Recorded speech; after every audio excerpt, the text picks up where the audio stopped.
5.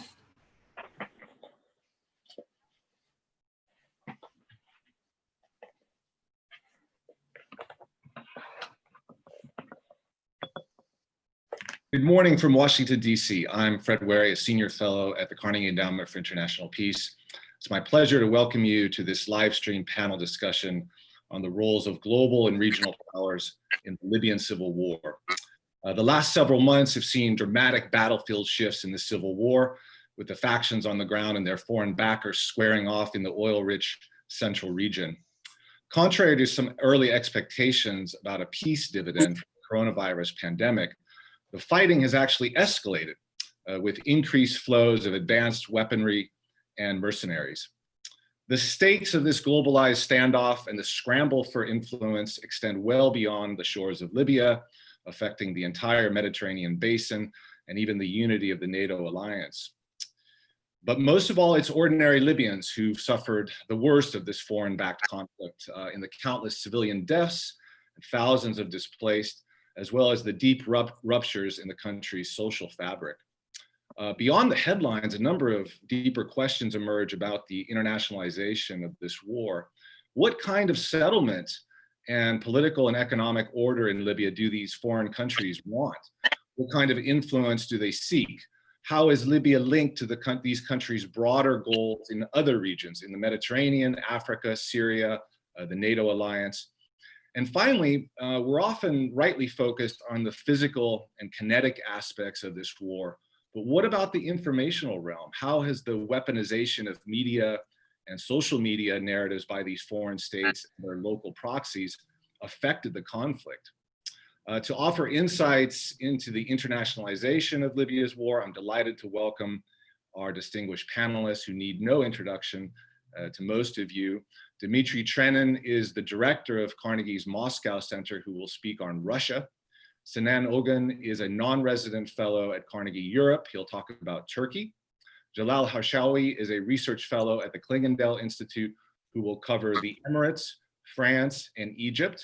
And Khadija Ramali is an independent Libyan researcher who will close with a discussion of the media war and also Libyan perspectives. After brief presentations from our panelists, we will turn to the audience for questions. Please submit your questions in the YouTube chat or privately submit them to middleeast@ceip.org. Dmitri, we'll start with you. Thank you. Well, thank you very much, Fred. It's great to be on this great panel. Russia is in Libya for, I would say, less than strategic reasons, and yet the reasons are important enough. In 2011, Russia let the UN Security Council resolution pass that allowed the use of force in Libya that ultimately led to the ouster of Colonel Gaddafi. Russia felt shortchanged, felt deceived by its partners, Western partners, and is now active to regain a measure of influence in Libya. Libya, the Western intervention in Libya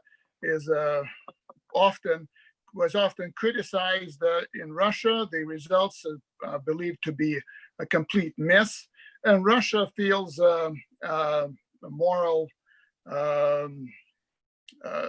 it feels it's morally right for it to come back and see what can be regained in that situation. Russia is talking about a future of Libya as a unified country, unified state, a state that should be based on agreement among Libya's 3 main regions. Russia supports international political solution. It staged an ill-fated conference in Moscow at the beginning of the year with the Libyan sides and the Turks. This failed. Russia also took part in the Berlin conference. It's been active more recently in trying to achieve some diplomatic success In the last few days, Russia has announced that it's reopening an embassy for Libya, not in Libya, but for Libya. And it's conveniently placed in Tunis, from which Russia will talk to both sides in the Syrian conflict. Russia's re-entry in Libya comes against the background of Russian return to the Middle East as an active player after a hiatus of about 2 decades. It's in the Eastern Mediterranean that the bulk of Russian interests are currently concentrated. Of course, it's Syria, but Russia is looking also at, as I said, at the potential contracts that it lost with the ouster of Gaddafi in Libya. It hopes to have to restore a relationship with Egypt to its former fairly impressive scope.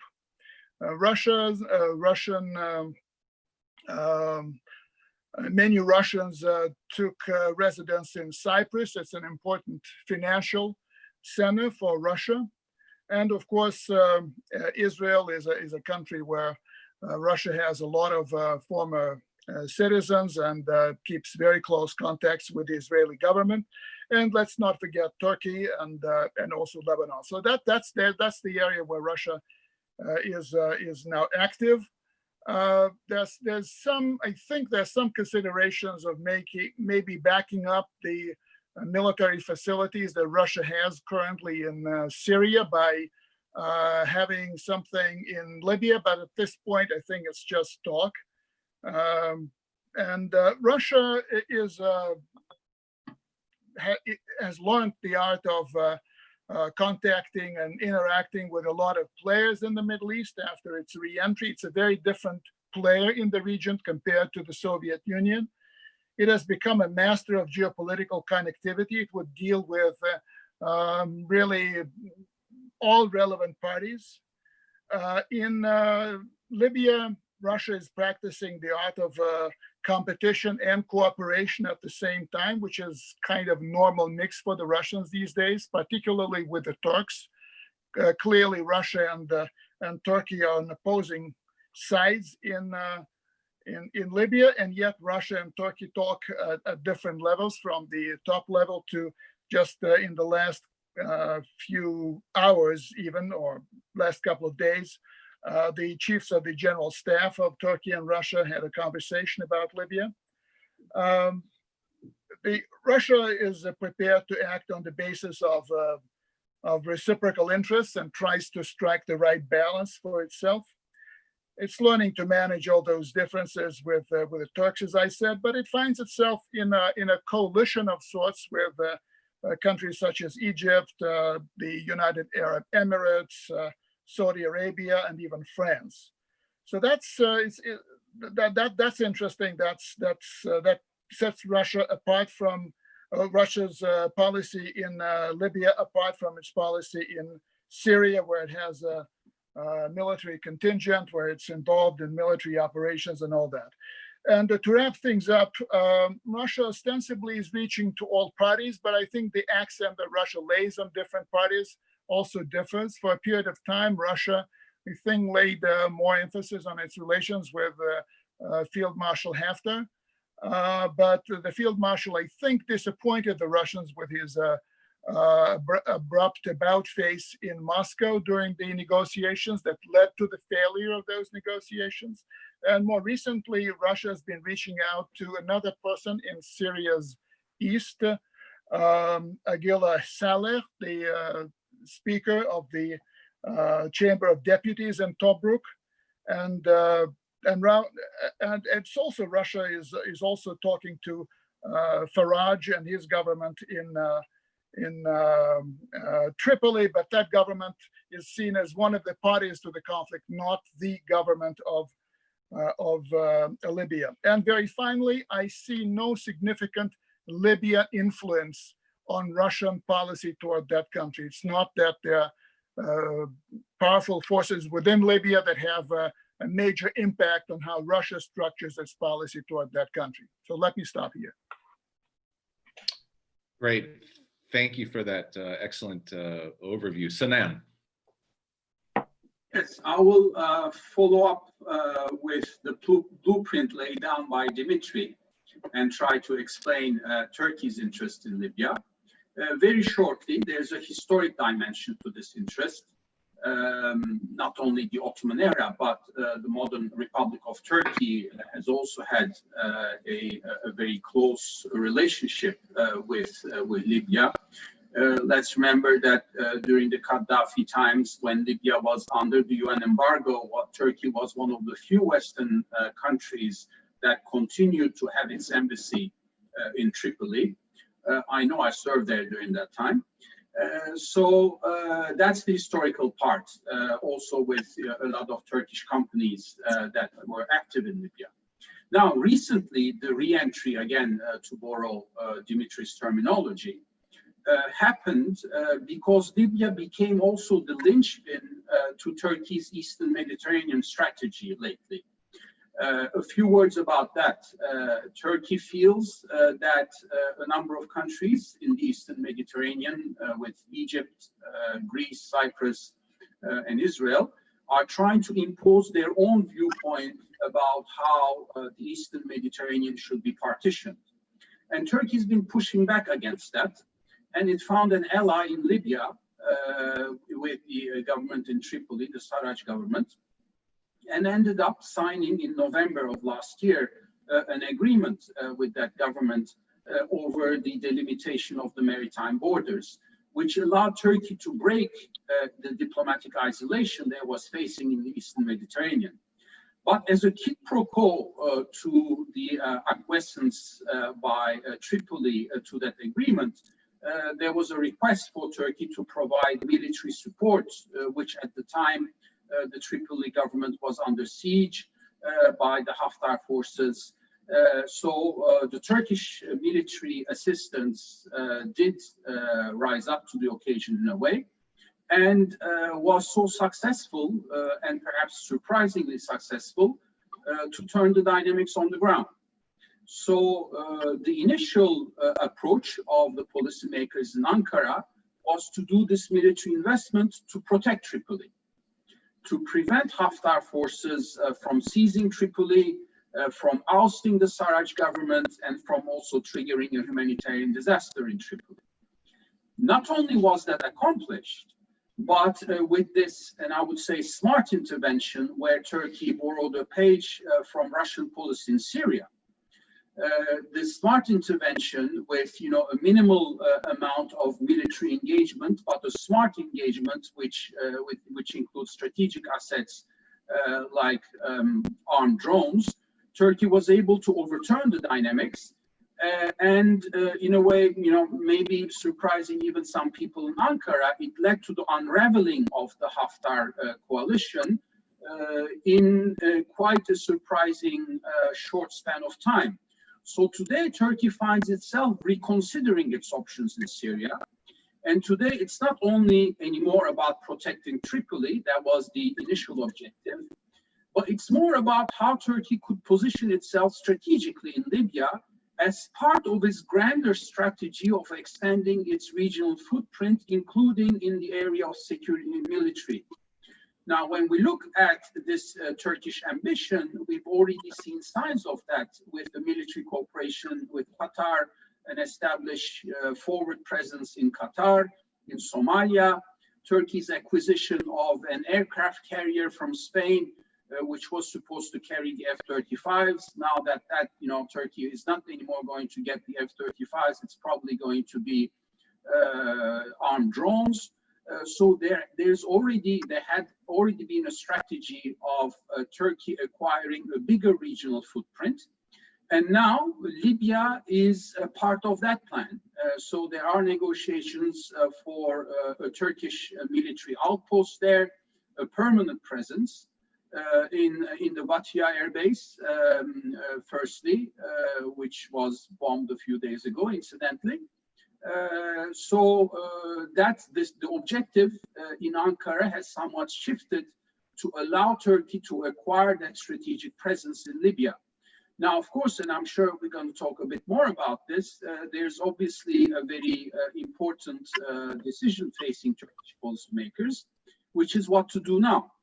whether to push ahead with the military advantage, which is the rhetoric of the government, including Sirt and Jufra, or whether to stop and give a chance to a political ceasefire and political negotiations. Great, thank you, Sinan.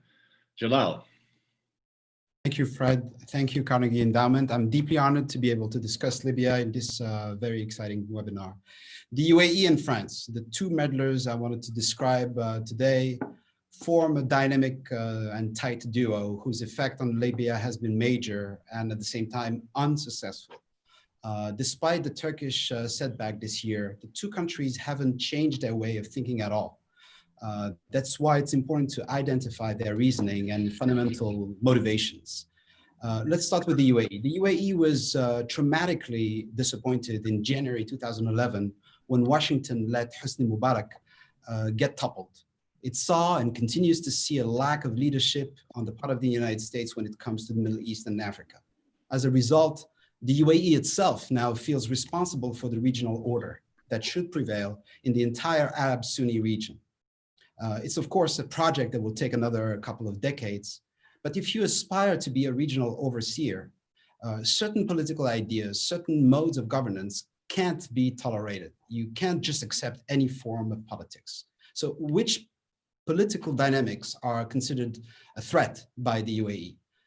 I would say all bottom-up phenomena writ large, whether they involve rather genuine, sincere forms of liberal democracy or perfectly manipulative form of demagoguery or even populistic authoritarianism like we see in Turkey, for example, with Erdogan. Ideally, in each Arab Sunni capital, Abu Dhabi would love to have a vertical form of tyranny where the only political initiatives allowed to exist happen to be in the form of top-down dynamic, like in Egypt. In that sense, the UAE is not really pragmatic, it's absolutist. It's basically, in a country like as important, as meaningful and rich as Libya, it wants to not contain, but eradicate a set of opinions. And that makes it basically a very warlike actor. And it allows you to understand the hundreds and hundreds of cargo planes filled with weapons that were inserted in Libya this year. And also the symbiosis with Wagner, for instance. Let's get to France. France has been quietly and enthusiastically backing the UAE there. Paris supports the UAE regardless of what it does. And I think the link between the UAE and France should be analyzed by political scientists. If the UAE were to drop Haftar, France would drop Haftar in the next minute. Since 2007, France has sought to play a bigger role in Africa. And it feels that the United States has become unreliable in that time zone. And the same disappointment exists vis-a-vis other European nations. For example, the French deeply resent the fact that the Germans refuse to engage in combat when it comes to the Sahel. So in that kind of environment, the UAE, which has been a very special friend to Paris since the late 70s anyway, appears as the ideal Muslim ally. It's Arab, it's Sunni, it sees political Islam as some gangrene, which is an opinion shared by many quarters in Paris these days, ignores idealistic considerations such as human rights and liberal democratic idealism. The UAE is deeply interested in the northern part of Africa, which is a nice coincidence. Of course, Abu Dhabi spends billions and billions of dollars buying French hardware, and it helps Egypt do the same. Abu Dhabi itself possesses a military discipline much greater than Saudi Arabia, for instance. And its wealth also means that it spends a lot of money in the theaters that it interferes in. It's willing to violate international law as long as it has a prestigious Western friend that takes care of diplomatic immunity and diplomatic coverage. And from that point of view, France feels that it's attaching itself to a winner of the next 2 or 3 decades. And that's the time horizon that we should keep in mind. So my conclusion is that this duo, and in fact, I would expand it to a trio because there's a political will to get closer and closer to Russia, work with it very tightly, then that trio has to be taken seriously. Because if the US does actually exit that time zone, it will be the only game in town beside Turkey. Regarding Egypt, few words on Egypt. Egypt has been, since 2013, often presented as a regional source of stability, not just stability inside the borders of Egypt, beyond. And the point that I would like to make today is that effectively the territory in which Egypt is willing to actually play an official military role is a very tiny territory. Of course, it's in the east of Libya, and it's just a sliver of land along the border of Egypt. Egypt doesn't want to go to war in Western Libya, obviously. We've seen this year. And even the western half of Cyrenaica, it's conceivable that it will allow others to take care of it, and if it doesn't work, it doesn't work. Politically, and that would be my last remark, Egypt plays a political role in Cyrenaica, and it has huge sway. It was the one that picked Haftar in 2014, and Egypt tends to have a huge influence politically, especially in moments of difficulty. And this year, it wants Haftar to hold as little political power as possible, and it's working closely with Russia in terms of installing as many figures loyal to Muammar Gaddafi as possible. And that would be the new leadership in Eastern Libya. Terrific, great. Thank you for covering 3 countries in a very succinct fashion. Khadija.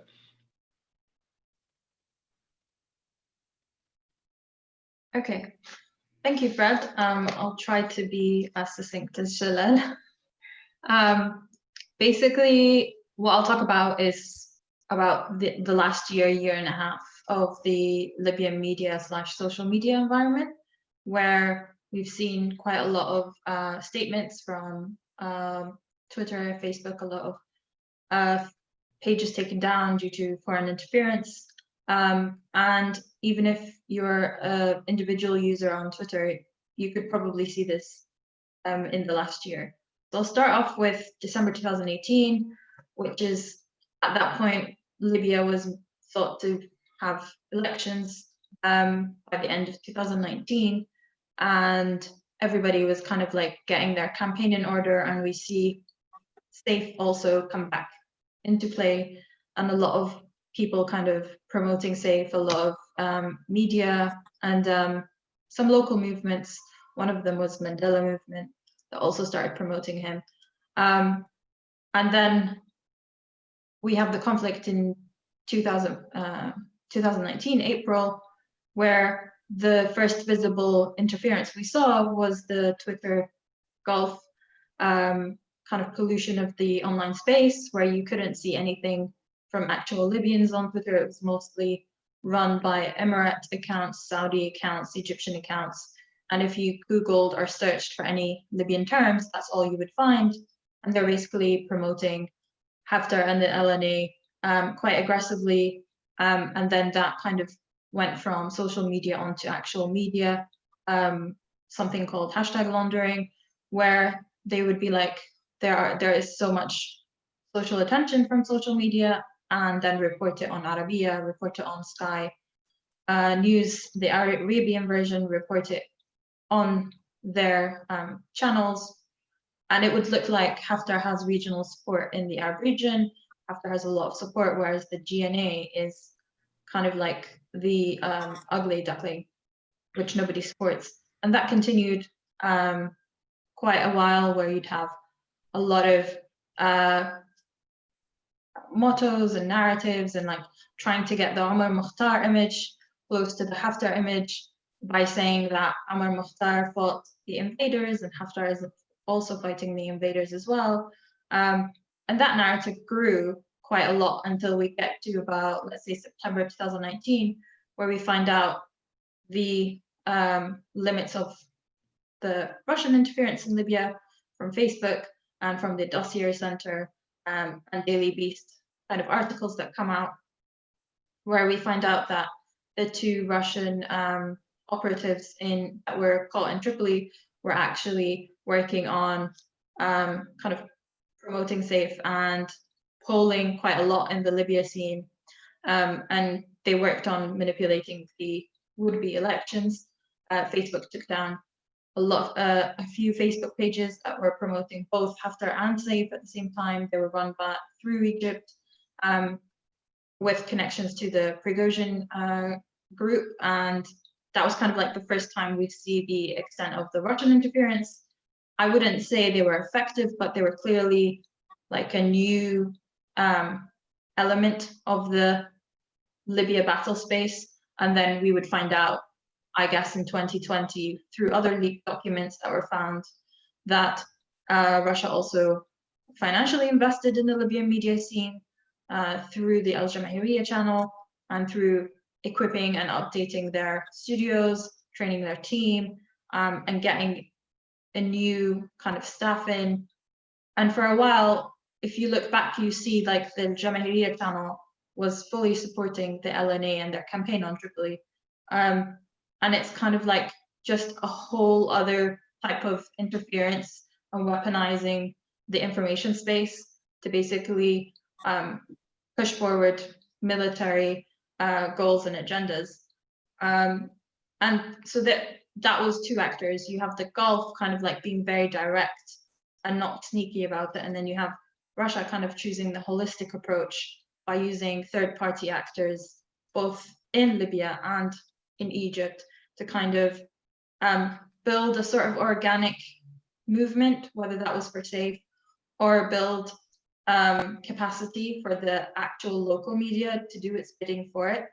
And I think those two tools kind of developed, and every single important Libyan incident, whether that be they tried to kind of sabotage the Libyan conference before the conflict, they tried to sabotage the Berlin conference and anything that comes from that.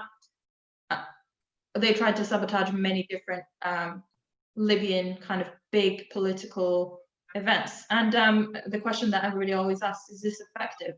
I don't think it needs to be effective. I think it needs to kind of like confuse the public opinion enough for nobody to know what's going on, and mislead and provoke kind of different actors in the Libya scene.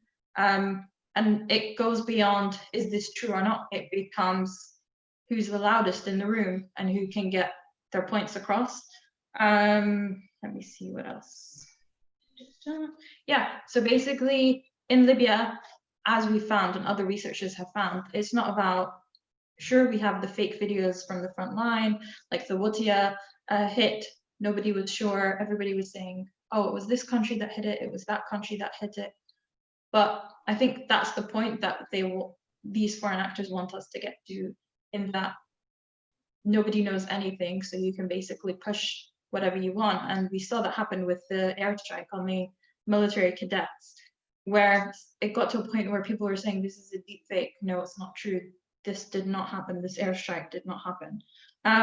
Just to kind of round about why this is important for Libya politics, I think the major thing I've seen is Libyan actors and Libyan militia members and even Libyan tribes have kind of woken up to the fact that, okay, we have a direct link to anybody that is on the Libya scene through, whether that be Facebook, whether that be just Twitter or YouTube. You upload a video, say your statement, and then you have a direct link to everybody else who wants to work with you, whether that be Russia or the Gulf. That was terrific.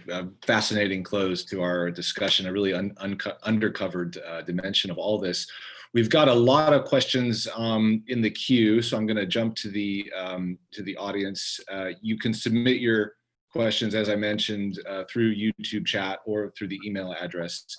So let's start with a question for Jalal, actually, on this French Emirati duo that you mentioned. This question says that Libyans are actually more concerned about the French Emirati axis than Russian influence. What action is NATO taking against that French Emirati axis? Well, NATO is not really a military object anymore. And to bear that in mind helps you understand the frustration of the French. A lot of the frustration that you see emanating from Paris is really meant for the US and NATO in general, because French, you should never forget, has been struggling in the Sahel. It costs roughly $1 billion a year, and it's been going on since January 2013. And so this frustration of the French allows you to understand that NATO has become basically just a political topic. And in terms of action, nobody seriously expects any kind of action that would be taken in harmony between, that would include both Turkey and France, obviously, on a theater like Libya. Great. There's a question on Russia, moving to Russia for Dmitri. What is Russia's bottom line in its negotiations with Turkey over Libya? And then to what extent can Libya be part of a grand bargain between Ankara and Moscow over Syria? Well, as we were speaking, Fred, I got a flash on my iPhone that Foreign Minister Lavrov has just announced that Russia and Turkey were working hard to bring about a ceasefire in Libya. I think, like in Syria, Russia and Turkey, or Russia, I will not talk for Turkey, but Russia will seek to split the difference with the Turks, who are the main actor on the other side, if you like. Mostly on the basis of reciprocal interests, a balance of interest, and that kind of thing. Russia has learned to deal with Turkey, that it regards as a very important country just south of Moscow, a country with an increasingly independent foreign policy, with increasingly big regional ambitions. So you have to learn to deal with that. It would be very bad for Russia if Turkey were to become hostile to Russia, but certainly yielding to Turkey every step of the way is not something that Russia would engage in. So I think Syria, as you mentioned, is a good example. Russia seeks to strike deals with Turkey that would take care of what the Russians would regard as legitimate interests of Turkey, and yet preserve some things that Russia holds important for its policy in Syria, or in this case, in Libya. At the failed Moscow talks a few months ago, Russia and Turkey tried to reach a deal on Libya, with the Libyans in the room and the Russians and the Turks managing the negotiating process. That failed then. But I think that the idea is to continue doing that, and we'll see what happens. Great, thank you. Sinan, we've got a question to you that we actually, I think, already know the answer to, so I'm gonna tag on another question. Are allegations that Turkey is subcontracting its military efforts in Libya to Syrian mercenaries correct? And I'll just add another question, but what is Ankara's long-term thinking about these mercenaries in Libya? We hear a lot of talk about their composition, the impact that the deployment in Libya is having on the Syrian opposition in Syria. What's Ankara's long-term plans for these Syrians? Yes, let me start with the second part of your question. I don't think that there is a long-term thinking about those proxy elements. So far, what we've witnessed is really some opportunistic approach to how Turkey manages proxy wars. That's something of a novelty, actually, for Turkey to rely on these proxy elements. There has been, a learning curve, obviously, in Syria since 2012. And now Turkey is exporting some of that know-how to Libya. But that doesn't mean that there is really any long-term thinking about this. I haven't come across really also any sort of conceptualization or doctrine about how this should happen within the Turkish doctrinal order of battle. And therefore the answer is it's going to continue to be this opportunistic use of these proxy elements. It is true that Turkey has relied on these proxy elements, However, it's debatable whether it was those elements that actually changed the nature of the dynamics on the ground. I tend to think that it's more Turkey's strategic assets that were deployed there. And the military know-how through Turkish military advisors to recombine the Sarraj forces and essentially mainstream them towards the combat areas. Only a certain, perhaps less consequential part of that strategy is due to those proxy forces. That's how I would contend, actually, at least. Very good, thank you. Khadija, we've got a question for you on Libya, and specifically the political ideological dimension that has assumed a great importance for Gulf meddling.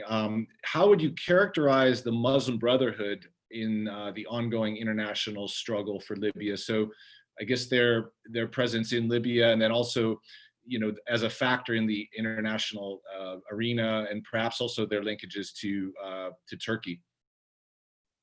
I'll just answer with what I see on how they're being utilized on the kind of media scene and the regional media scene. In that, I think the Muslim Brotherhood is the friendly boogeyman that everybody knows in the region. And it's easy to kind of frame your arguments within, okay, GNA is connected to the Muslim Brotherhood is bad, look what they did in XYZ countries.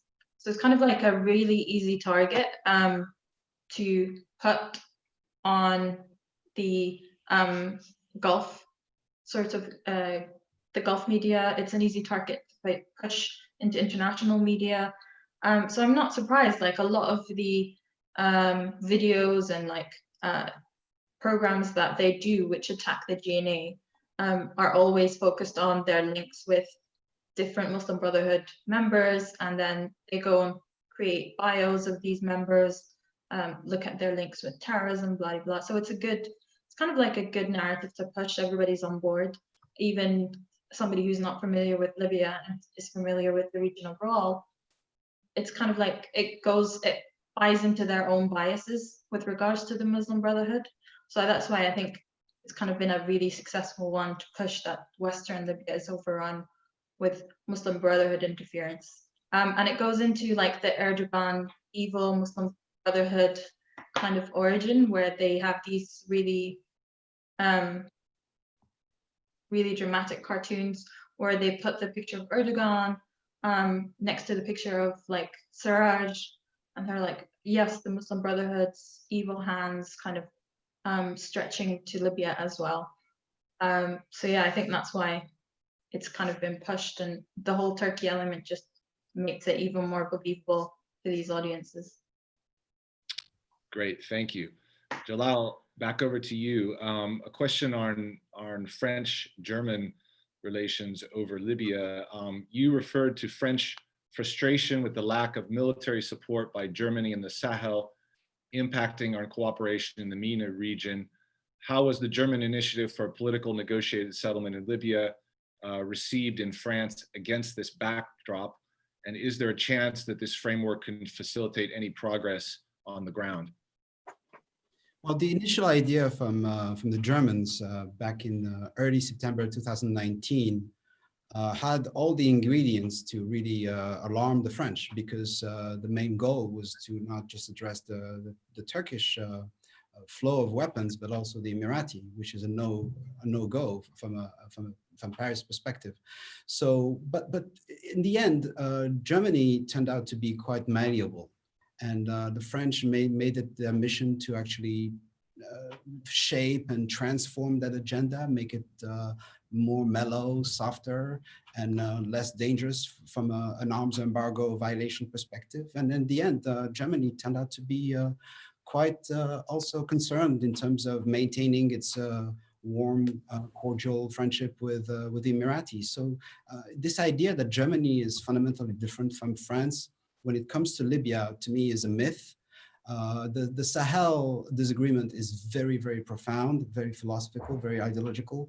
Germany would love to be able to alter the way of thinking of France in the Sahel, but at the same time doesn't want to do the single thing that France would like it to do, which is to get your hands dirty and go to war. So I don't think, I don't think this, difference between Germany and France is going to help France change. In the end, over time, I think a country like Germany will be more and more accepting of this new vision that France has been peddling. And I really don't think that it's a fad that is going to pass.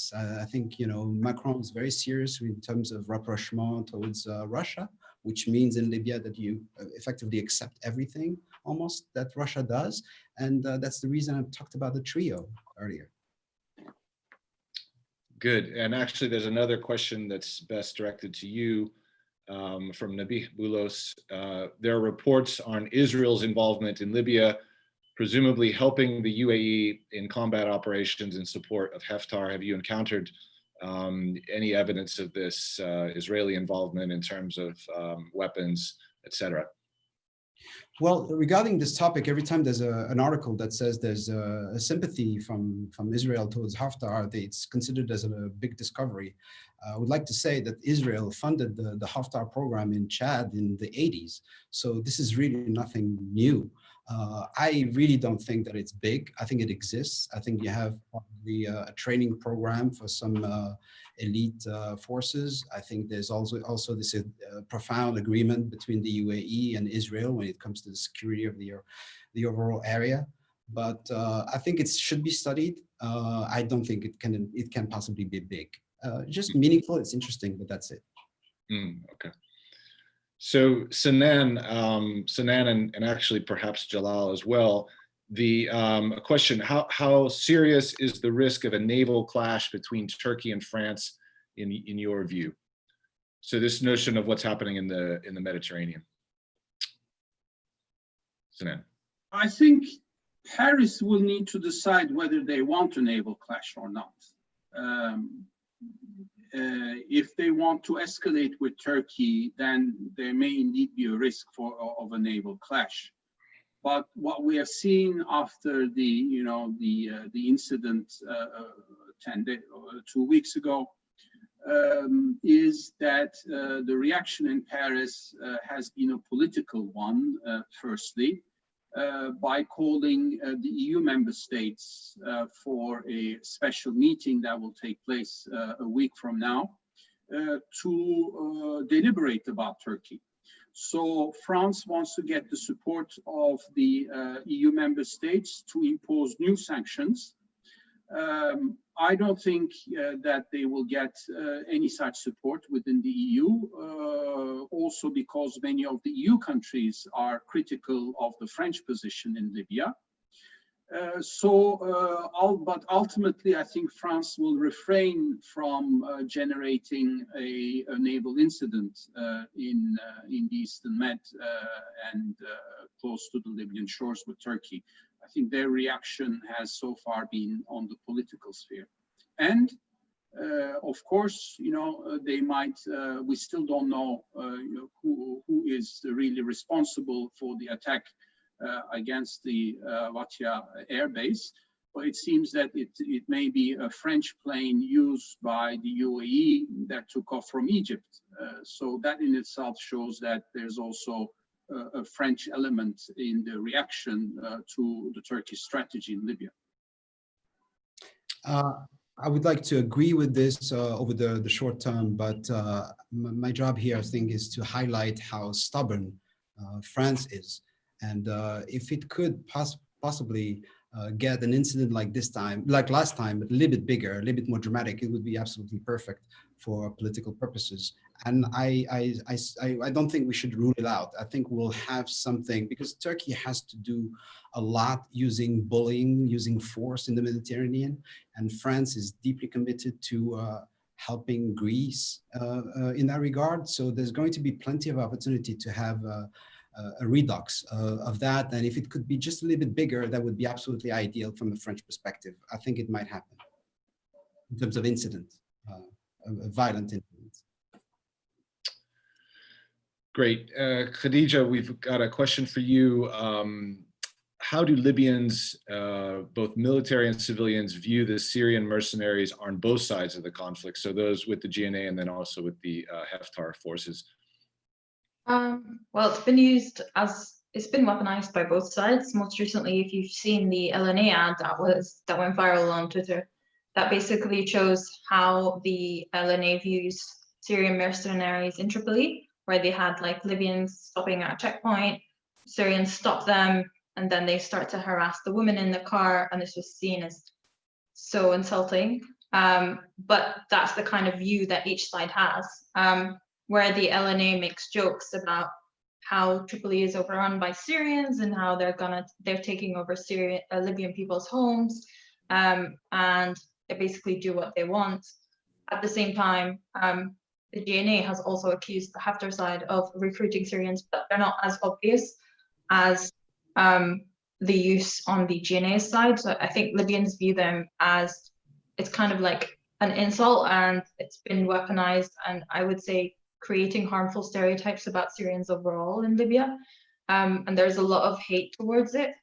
So yeah, does that make Syrians in Libya, if there are any civilians left, a target? For sure. But I think it'll just continue to be like a harmful stereotype that grows over time with this conflict.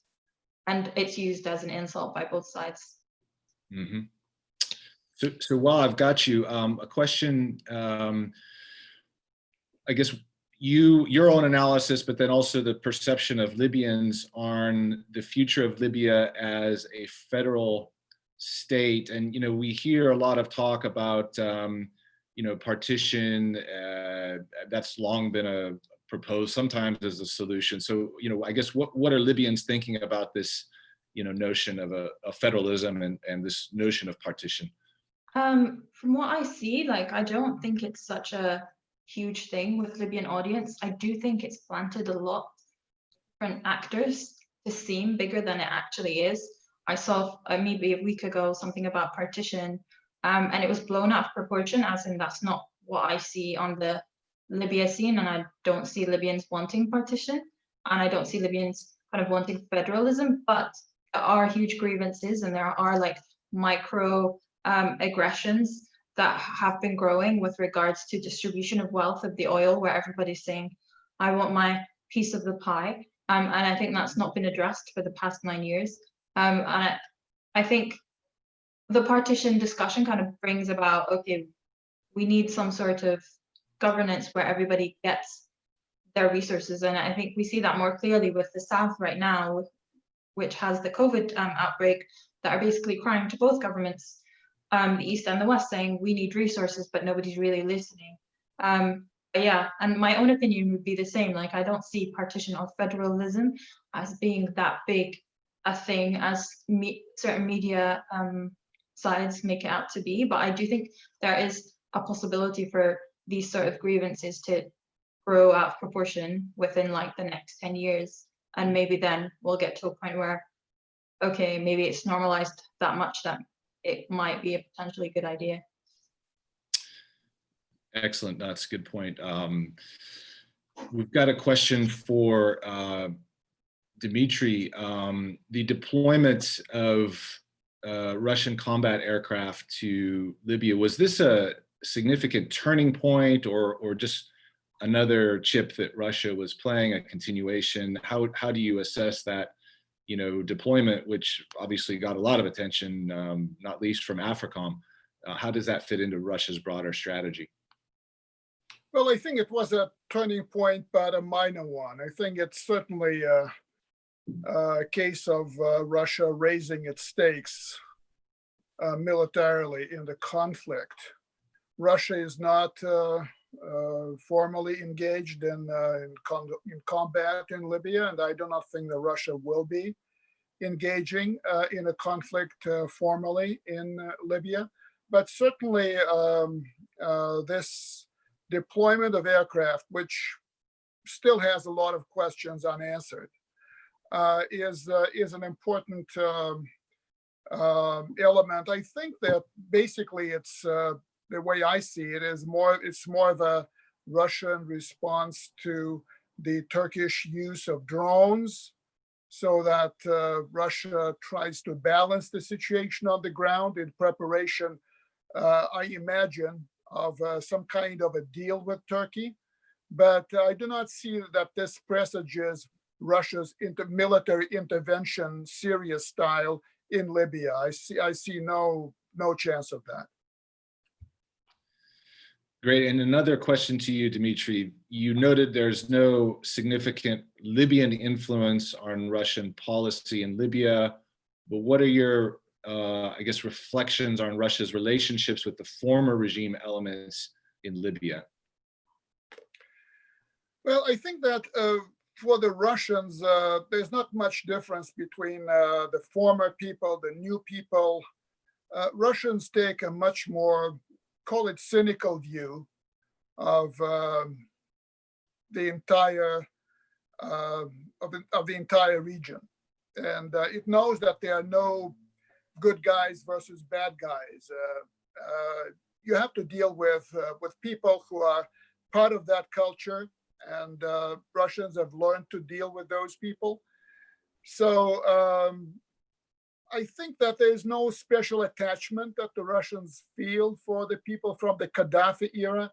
Gaddafi was someone who was considered to be a quasi-ally because he was, or rather to the extent that he was anti-US during the Cold War, but he was always seen for what he was, a very maverick kind of a dictator.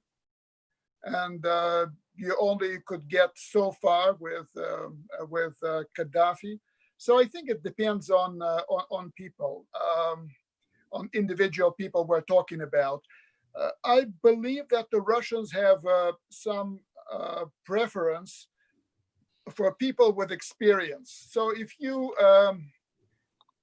have to choose between the managers of the old regime and the fiery revolutionaries, the Russians would go for the former. That's the basic attitude. Great. Jalal, we've got a question for you, and obviously regards to France, but other European countries. To what extent are European policies toward Libya driven by a desire for arms sales to Middle East buyers? Well, you know, I always force myself to think of Qatar, which buys a lot of weaponry from France, and it has no ideological influence in Paris at all. So I think it's always important to recognize the importance of that business. I think it's basically the starting point, and it really mattered a lot, the multiple billions that were spent in the years 2014, 2016. But we should always qualify the importance of that very, cold-hearted, realistic parameter.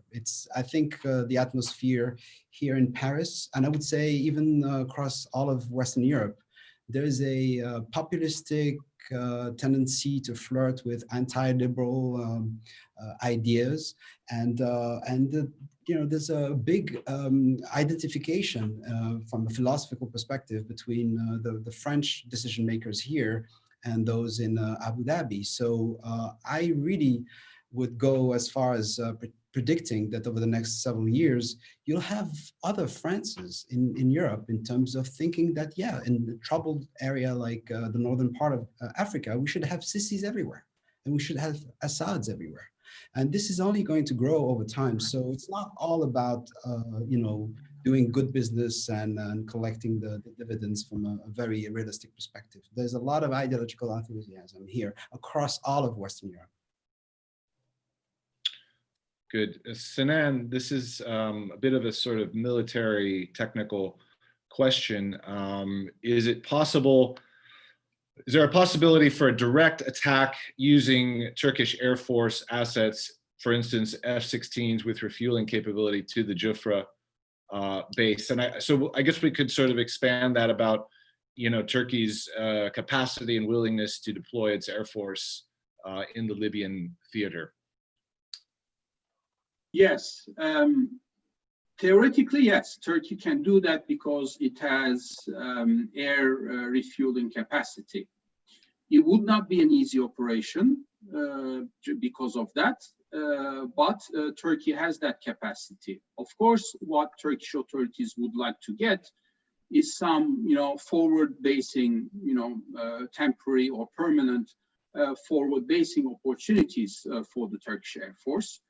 That, as far as we understand, is now being negotiated with the Tripoli government.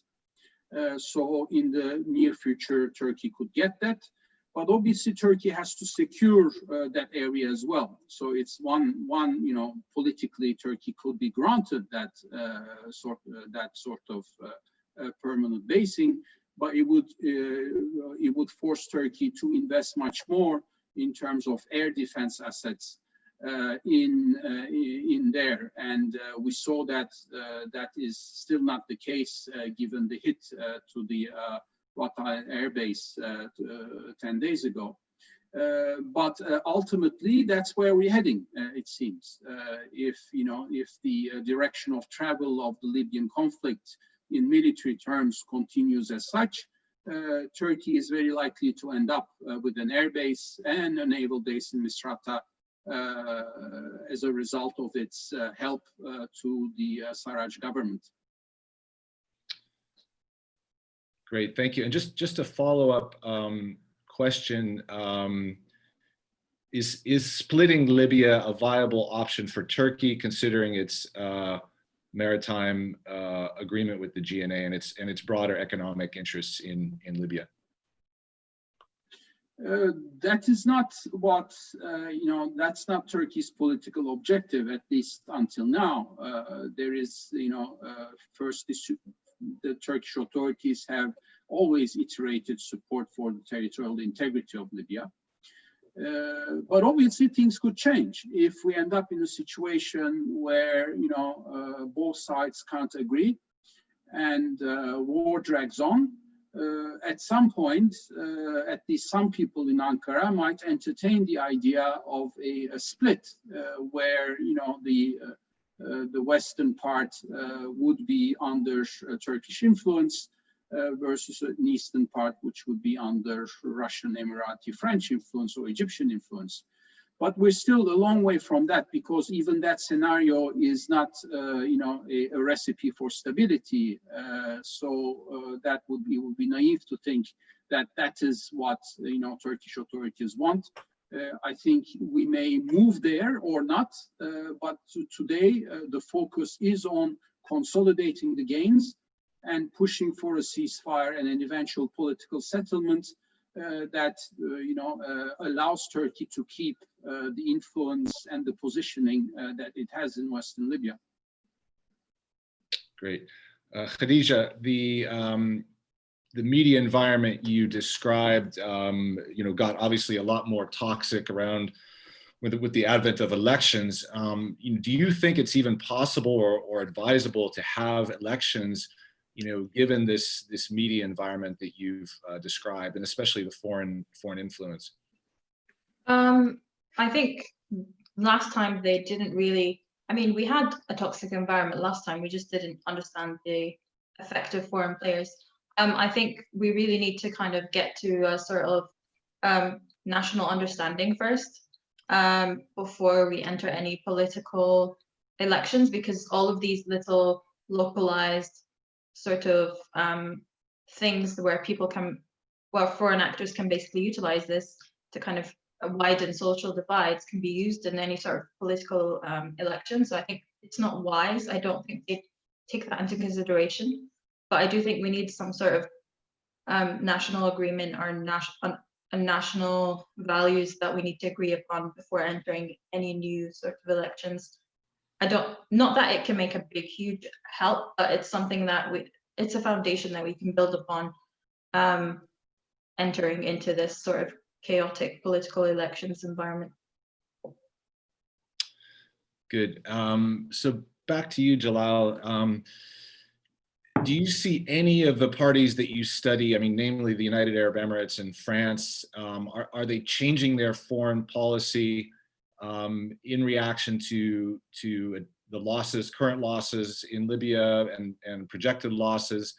And I'll just throw out another question specifically with regard to the United Arab Emirates, there's a lot of talk about the post-pandemic economic crunch in the Gulf countries having an effect on their foreign policy adventurism.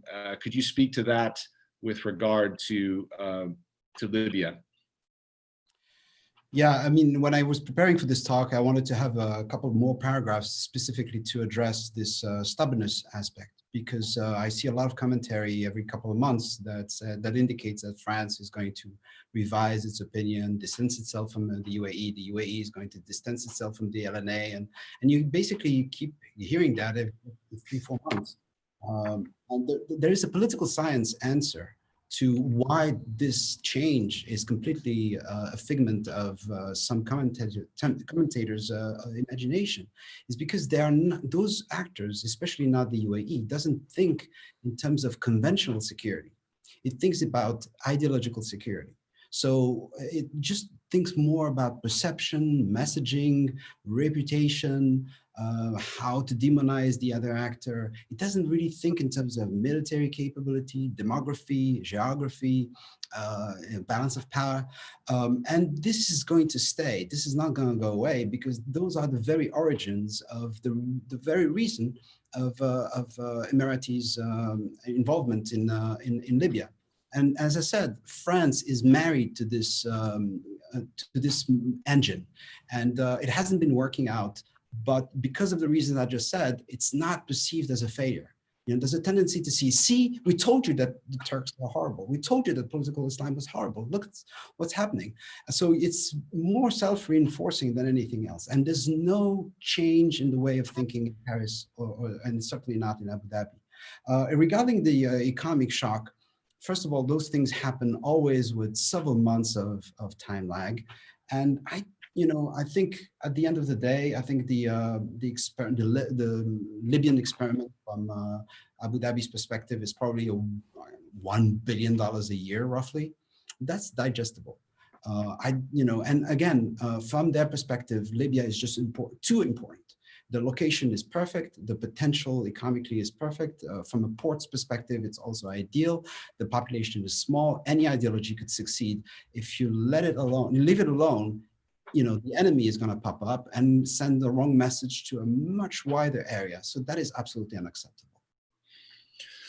Good. And a follow-up question for you as well. The likelihood that Egypt could actually go into Libya if the GNA pushes into Sirte. You already mentioned this, what you call the sliver of territory that it could conceivably go into. But if you could expand on that, and then also the domestic impact for Sisi politically if he were to do this.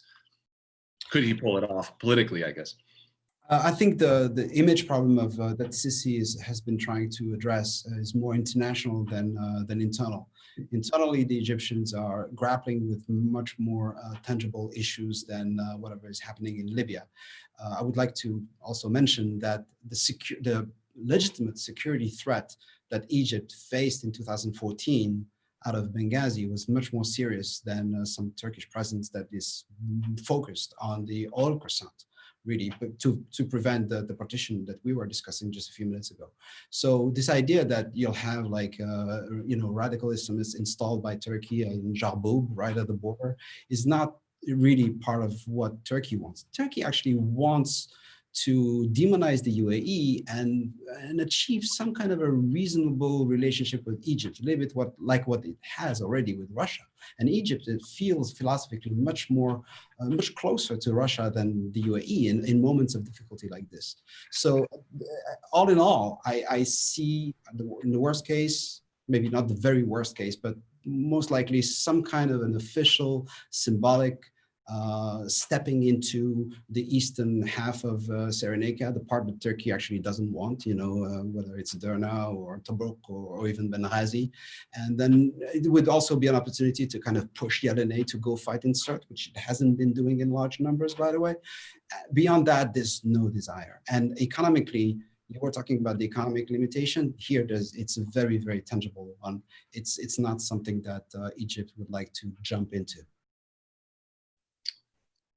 Great. And while we're on the topic of Cyrenaica, Khadija, there's a question for you, a very detailed one on the social fabric and political fabric of that region. Is there a rift between the Gaddafis and the Barkawis, people of Eastern Libya? Is that present in the East? And this question states the fact that there are rich Gaddafis, presumably from Tarhuna, that are buying property in Benghazi. So any comments on rifts in the East and specifically with the Gaddafists? The short answer would be no, I don't think so. And I think in the past couple of years, there's actually been they've been trying to attract former Gaddafi supporters, and the language of all the major kind of influencers, the major East influencers and the media channels, media reporters have all been kind of soft towards the Gaddafi supporters, kind of like saying, okay, you can get your green flag out and you can support whoever you want.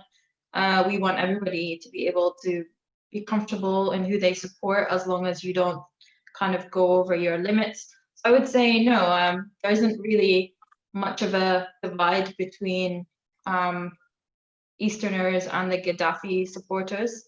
I think it does get politicized in that the Gaddafi supporters who have other sort of goals, who have money and who want to kind of get into the political zone, those you will have sort of kind of frustrations, and they don't align on the goals. And we saw that in some of the Gaddafi media in about March 2020, where a lot of them started to move away from supporting Haftar and the LNA.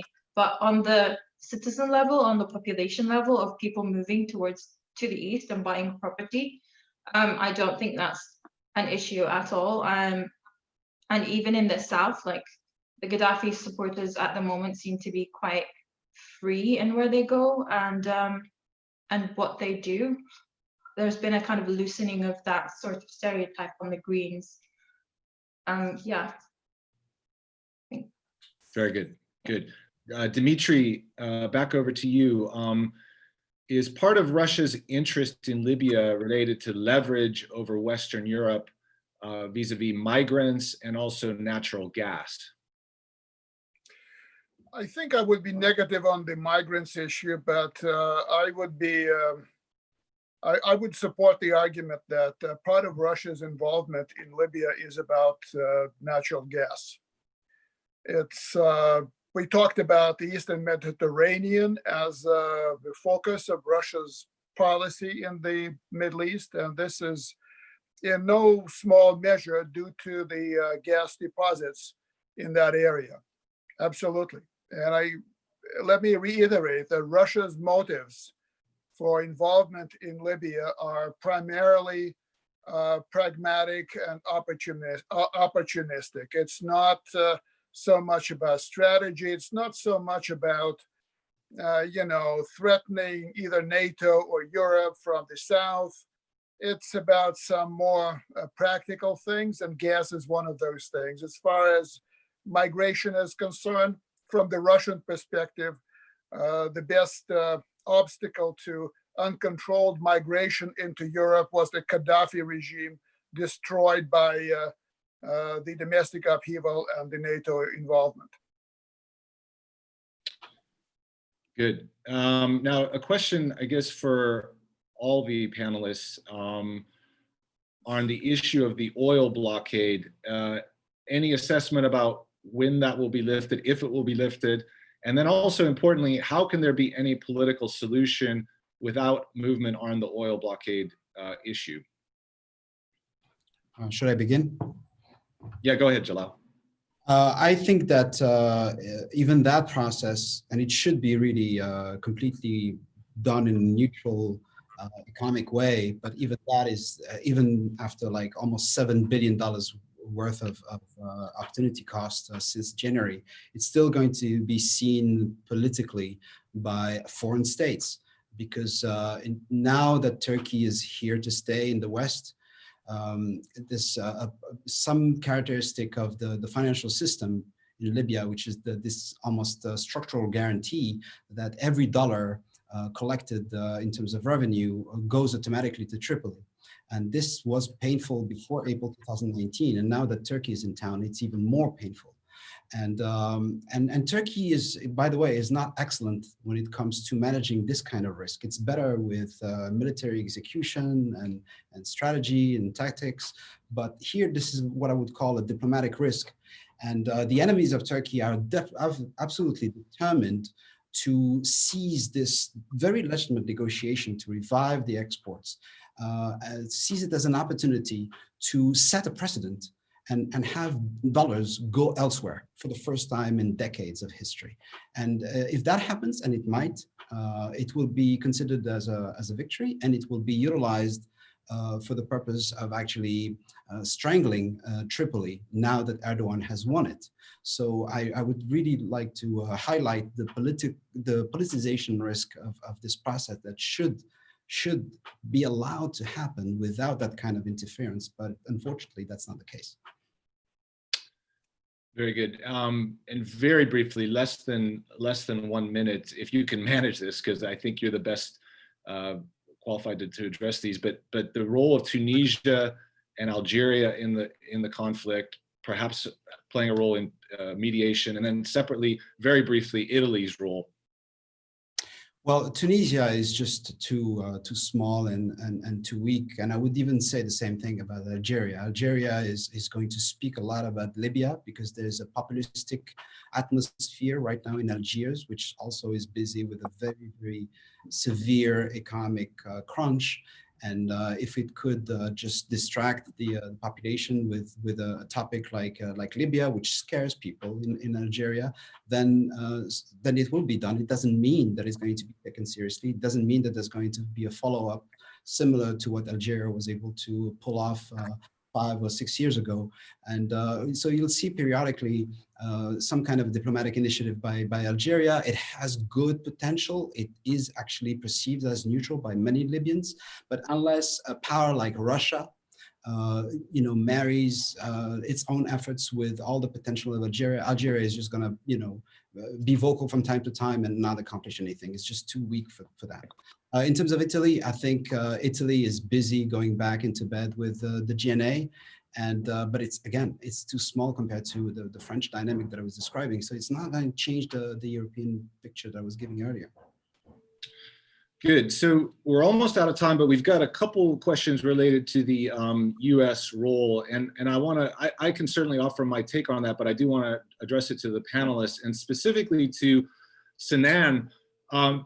Your sense of the U.S. position vis-a-vis Turkey and Libya. I was on a panel yesterday with some Europeans, and there was a sense about the paradox that there was a tacit U.S. support for Turkey and Libya, and yet the U.S. was also backing the Eastern Mediterranean gas deal with Turkey's rivals. So your sense of the U.S. position, I guess, on Turkey in Libya.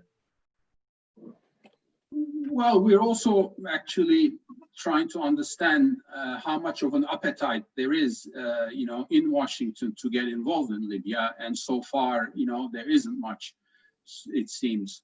And it's understandable, so close to the elections. I don't think that any US government will have an inclination to invest heavily, politically, militarily, in Libya.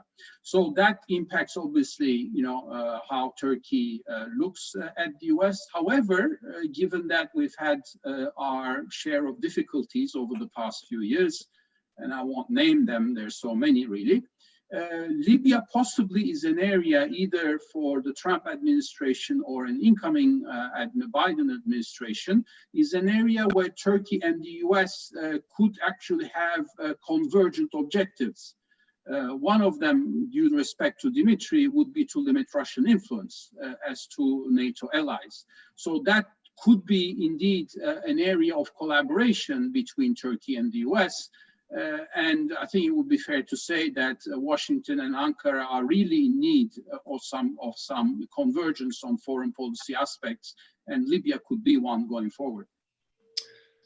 Excellent. I think that's a good note to close on. We are all watching the elections in the US, and of course, it may have an effect on Libya, but I want to thank our panelists for a very rich discussion, very succinct discussion covering multiple countries, multiple dimensions of a very complex civil war. Thank you all, and thank you to the audience for some very intriguing and compelling questions as well. Thank you, everyone.